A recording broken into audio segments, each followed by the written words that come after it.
അപ്പോൾ ഞങ്ങളുടെ വീട്ടിൽ പാട്ടുമായിട്ട് ബന്ധമില്ലാത്ത ഞാനേ ഉള്ളായിരുന്നു. അപ്പോൾ ഒരിക്കലും എനിക്കൊരാഗ്രഹം തോന്നി, എനിക്കൊരു പാട്ടെഴുതണം. അങ്ങനെ പാട്ടെഴുതാൻ വേണ്ടി ഞാൻ നല്ല സിയോൻ ഗീതാവിൻ്റെ പുസ്തകം എടുത്തുകൊണ്ട് അകത്ത് കയറി 4-5 വരി അടിച്ചു മാറ്റിയിട്ട് ആരും അറിയാതെ 3-4 വരി എഴുതണം, അല്ലാതെ പാട്ട് വരില്ലെന്നുള്ള കാര്യം എനിക്ക് ഉറപ്പായിരുന്നു. പക്ഷേ ഈ വീട്ടിൽ സിബ്ലിങ്സ് ഉണ്ടെങ്കിൽ അവർ കണ്ടുപിടിക്കുമെന്ന് പറയുന്നത് എൻ്റെ ഏറ്റവും വലിയ തെളിവാണ്. എൻ്റെ വീട്ടിൽ അത് കണ്ടുപിടിച്ചു. പിന്നെ ബൈബിൾ തുറന്ന് സങ്കീർത്തനമൊക്കെ നോക്കിയിട്ട് ഞാൻ വിചാരിച്ചു, അന്ന് സങ്കീർത്തനത്തിൽ നിന്ന് 3-4 വരി എടുക്കാൻ നോക്കിയപ്പോൾ അവിടെ നിന്നെല്ലാം പാട്ട് എഴുതിയും വെച്ചിട്ടുണ്ട്. അങ്ങനെ പുതിയ നിയമത്തിൽ ലൂക്കോസ് സുവിശേഷം എടുത്ത് ഇങ്ങനെ വായിച്ചു വന്നപ്പോൾ 2 പേര് വീട് വെക്കുന്ന എഴുതി. ഒരാൾ ഭയങ്കര വേഗത്തിൽ വീട് വെച്ചു, മണ്ണിനകത്തായിരുന്നു വീടിൻ്റെ വെപ്പ്. അതുകൊണ്ട് യുദ്ധകാല അടിസ്ഥാനത്തിൽ അതിൻ്റെ പെരകൂതാശ അതിനകത്ത് കയറുമ്പോൾ അപ്പുറത്തൊരു പുള്ളി ഇങ്ങനെ കിളച്ചുകൊണ്ടിരിക്കുക. ചിലരുടെ ഒക്കും ചിലരുടെ കാര്യം ഒക്കില്ലെന്ന് പറഞ്ഞതിലുണ്ട്. പുള്ളി പാറയുടെ പുറത്ത് ഇങ്ങനെ കിളച്ച്, ചിലരുടെ കാര്യം വൈകുക, ഭയങ്കര സ്പീഡ് ചിലരുടെ കാര്യം നടക്കുന്നു, പക്ഷെ ചിലരുടെ കാര്യം വൈകുന്നു. പക്ഷെ വൈകിയാലും പണി തീർന്നു, ഗ്രഹത്തിൻ്റെ പണി തീർന്നു. കുറച്ച് കഴിഞ്ഞപ്പോൾ വലിയൊരു കാറ്റടിച്ചു. കാറ്റത്ത് വേഗത്തിൽ വന്നത് ചിലതൊക്കെ നിലംപരിചായപ്പോൾ ദൈവം സ്ഥാപിച്ചതിനെ, ഇന്നത്തെ ദൂതുമായിട്ടെല്ലാം കണക്റ്റഡാ. ദൈവം സ്ഥാപിച്ചതിനെ ദൈവം സ്ഥാപിച്ചു. വൻമഴ പെയ്തു, നദികൾ പൊങ്ങി, എൻ വീടിന്മേൽ കാറ്റടിച്ചു. ഇത് സാധാരണ എല്ലാവരും അനുഭവം വന്ന പാട്ട് എഴുതുന്നത്, പക്ഷെ ഞാൻ പാട്ട് എഴുതിക്കാൻ അനുഭവം തുടങ്ങി. എൻ്റെ അമ്മ കിടപ്പായി, കണ്ണ് കുഴിഞ്ഞു, കിഡ്നിക്ക് 2 കംപ്ലൈൻറ്റ്, പുറകിൽ തേയ്മാനം, തലമുടി മൊത്തം പോയി മൊട്ടച്ചയായി, 70 കിലോയിൽ നിന്ന് 40 കിലോ ആയി. ആ സമയത്താണ് പാസ്റ്റർ നിജു അടൂരും ദേവദാസനും എൻ്റെ ഭവനങ്ങൾക്കകത്ത് വരുന്നത്. എൻ്റെ അമ്മ ഒരു കട്ടിലിൻ്റെ മൂലയ്ക്ക് കയറി കിടക്കാൻ തുടങ്ങി. പക്ഷെ കട്ടിലേക്ക് കിടക്കുമ്പോൾ ഇടയ്ക്കിടയ്ക്ക് എന്നെ ഇങ്ങനെ വിളിക്കും. എന്നോട് ചോദിക്കും, നീ എന്തിനാണ് ഭാരപ്പെടുന്നത്? നമ്മളെന്തിനെ കൈയടിക്കുന്നത്? നമ്മളെന്തിനെ ആരാധിക്കുന്നത്? വല്ലവിധ നിത്യത പോകാനല്ല. അതുകൊണ്ട് നീ പിശാനെ നോക്കി പറ, എൻ്റെ അമ്മയെ തട്ടുന്നെങ്കിൽ വേഗം തട്ട്, എന്നാലും നിന്റെ ത്വക്കിന് ജീവനുണ്ടെങ്കിൽ നീ പിശാന്റെ തലയെ തകർക്കണം. എന്നാൽ ഞാൻ കിടപ്പായത് കൊണ്ട് നീ മിനിസ്റ്റർ നിർത്താനല്ല പറഞ്ഞത്, ഞാൻ കിടപ്പായാലും നിന്റെ ശുശ്രൂഷ നീ ചെയ്യണം. എൻ്റെ അമ്മയുടെ കട്ടിലിൻ്റെ ചോട്ടിൽ നിന്ന് തിരുവചനം എടുത്താണ് ഞാൻ ബൈബിൾ കോളേജിൽ പോകുന്നത്. അന്ന് തുടങ്ങിയ യാത്രയാണ്. 2008 അതിനുശേഷം ബാക്കി എഴുതാൻ തുടങ്ങി. നീ തകർന്നിടുവാ നോക്കി നിന്നോരെല്ലാം കാണുന്നു നിൻ മുൻപിൽ വിശാലവാതിൽ. തകർന്നിടുവാ നോക്കി നിന്നോരെല്ലാം കാണുന്നു നിൻ മുൻപിൽ വിശാലവാതിൽ. ഓ യഹോവ നിനക്കായി കരുതിയ വഴികൾ നീ പോലും അറിയാതെന്നും.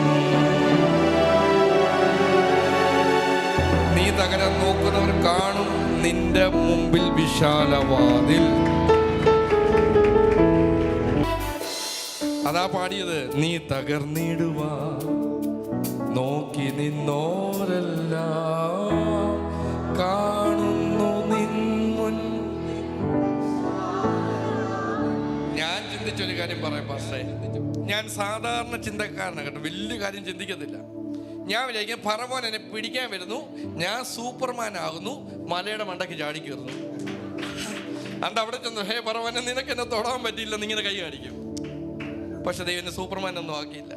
ദൈവം, നീ ഓർഡിനറി മനുഷ്യനായിട്ട് ഞാൻ നിന്നിൽ അസാധാരണ ശക്തി പകരും. 2 ഞാൻ ചിന്തിച്ചു, ഫറവോനെ പിടിക്കാൻ വരുന്നു, ദൈവം കണ്ണിലോട്ട് ഒരു കുത്തുന്നു, തിരിക്കുന്നു. അതല്ലേ നമ്മൾ പ്രാർത്ഥിക്കും, പിശാന്റെ കണ്ണിന് ദൈവം മൂടിക്കളയണം. ദൈവം പറയണം, നിന്റെ പൊട്ട ബുദ്ധി തോന്നുന്നു എന്നല്ല ഞാൻ ചെയ്യാൻ പോകുന്നത്. അതുകൊണ്ട് പിശാചിന്റെ കണ്ണ് പൊട്ടാൻ പ്രാർത്ഥിക്കണ്ട, കണ്ണ് തുറന്നിരിക്കുമ്പോൾ ഞാൻ നിനക്ക് വഴി ഒരുക്കും. പറ പിശാചിന്റെ കണ്ണ് മൂടിയിട്ടല്ല, കണ്ണ് തുറന്നു വെച്ചിട്ട് ആ വഴിക്കൊരു പ്രത്യേകതയുണ്ട്. അത് നിനക്ക് തുറക്കുന്ന വഴിയാണ്. അതനുഭവിക്കാൻ വിശ്വസിക്കുന്ന എത്ര പേരുണ്ട്?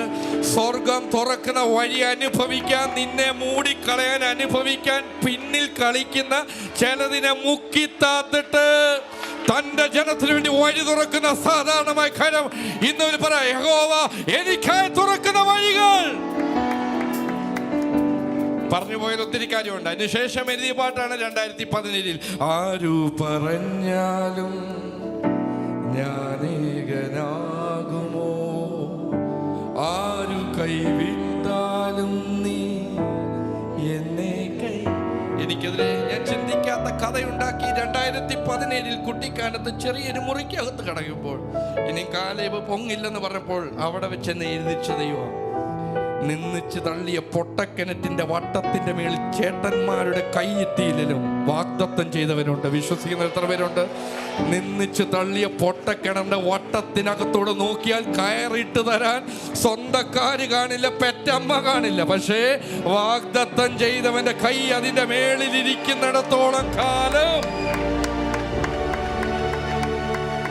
മഹിമ എന്ന് പറയുന്നത് കുഞ്ഞിന് ക്യാൻസർ വന്നു +2 കഴിഞ്ഞ്. പക്ഷെ ആ കുഞ്ഞ് മരിക്കാൻ കിടക്കുന്ന നിമിഷത്തിന് മുമ്പേ ആ കുഞ്ഞിൻ്റെ അപ്പൻ്റെ അരികിൽ നിൽക്കുമ്പോൾ അപ്പൻ പറഞ്ഞൊരു പദമുണ്ട്, എൻ്റെ കുഞ്ഞിന് വേണ്ടി ഒരു അത്ഭുതം ഞാൻ പ്രതീക്ഷിച്ചു, പക്ഷേ ദൈവം അത്ഭുതമൊന്നും ചെയ്തില്ല. മരിക്കുമെന്ന് എൻ്റെ കുഞ്ഞിന് പറഞ്ഞ ഡേറ്റ് കഴിഞ്ഞു, പക്ഷേ എന്നിട്ടും എൻ്റെ കുഞ്ഞ് ജീവിക്കുന്ന അത്ഭുതമല്ല, ദൈവത്തിൻ്റെ കൃപയാന്ന് പറഞ്ഞു. അന്ന് ഞാൻ വണ്ടിയിൽ പോകുമ്പോൾ ഞാൻ ഇങ്ങനെ ചിന്തിക്കുക, അത്ഭുതമല്ല ഇതത്ഭുതമല്ല നാം ജീവിക്കുന്നതോ ദൈവകൃപയാണത്രേ. ഞാൻ പാപിയായിട്ടും ഞാൻ രോഗിയായിട്ടും എന്നെ തേടി വന്ന നിന്റെ സ്നേഹമോർക്കുമ്പോൾ അത്ഭുതമല്ല ഇതത്ഭുതമല്ല നാം ജീവിക്കുന്നതോ ദൈവകൃപയാണത്രേ. ഞാൻ പാപിയായിട്ടും ഞാൻ രോഗിയായിട്ടും എന്നെ തേടി അപ്പാന്ന് വിളിച്ചേ, അപ്പാ എന്നുള്ളം നിറഞ്ഞു പാടുന്നേ ഹല്ലേലൂയാ ഹല്ലേലൂയാ. അപ്പാ എന്നുള്ളം നിറഞ്ഞു പാടുന്നേ ഹല്ലേലൂയാ. പക്ഷെ 2000 ഈ പാട്ട് എഴുതി എൻ്റെ അവസാന സ്റ്റാൻസ് എഴുതും മുമ്പേ ഒരു സന്ദേശം എനിക്ക് വന്നു. ആ കുഞ്ഞു മരിച്ചു. +2 കഴിഞ്ഞ് തുടർന്ന് പഠിക്കാൻ അവസരങ്ങളെല്ലാം പ്രതീക്ഷിച്ചിരുന്ന കുഞ്ഞ് നിത്യതയിലേക്ക് മറയപ്പെട്ടു. അന്ന് എഴുതിയ പാട്ടാ എൻ്റെ ബാക്കി. എൻ മണാളനെ എൻ്റെ പൊന്നുകാന്തനെ നിൻമുഖം നേരിൽ കാണാൻ അവാനമേഘത്തിൽ തൻ ദൂതരുമൊത്ത് എൻ്റെ പേര് ചൊല്ലി അങ്ങ് മാടി വിളിച്ച എൻ മണാളനെ എൻ്റെ പൊന്നു കാന്തനെ നിൻമുഖം നേരിൽ കാണാൻ ആശ. ഒരുമിച്ചൊന്ന് എഴുന്നേറ്റ് പാടി നിർത്താമോ? അവാനമേഘത്തിൽ തൻ ദൂതരുമൊത്ത് എന്റെ പേര് ചൊല്ലി അങ്ങ് മാടി വിളിച്ച അപ്പാ ഞാൻ നിന്നിൽ മറഞ്ഞു പാടുമേ ഹല്ലേലൂയാ ഹല്ലേലൂയാ. അപ്പാ ഞാൻ നിന്നിൽ മറഞ്ഞു പാടുമേ ഹല്ലേലൂയാ.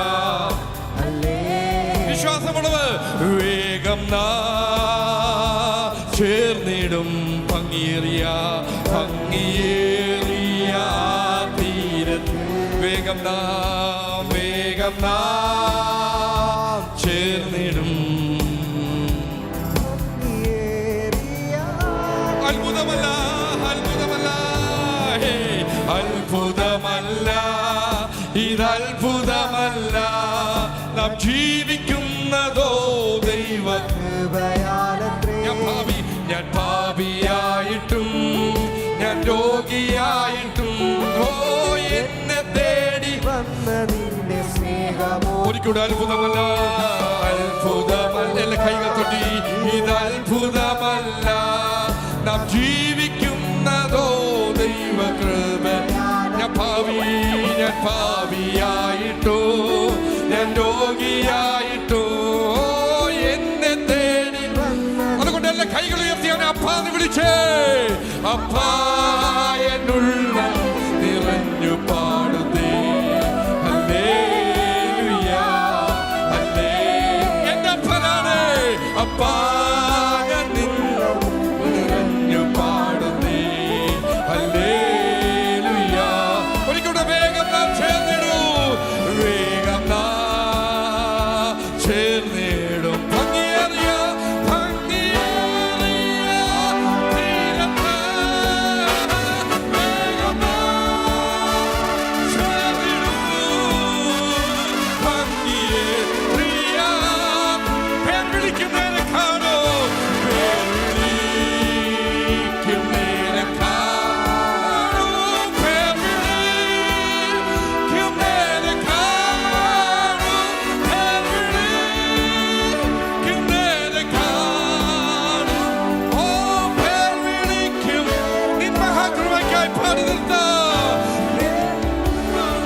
വിശേഷാൽ ടിജോ പാസ്റ്ററോട് ചർച്ചിനോട് നന്ദി അറിയിക്കുന്നു. എന്നെ ഓർത്ത് പ്രാർത്ഥിക്കുക. ദൈവം നിങ്ങളെ ബലപ്പെടുത്തുമാറാകട്ടെ.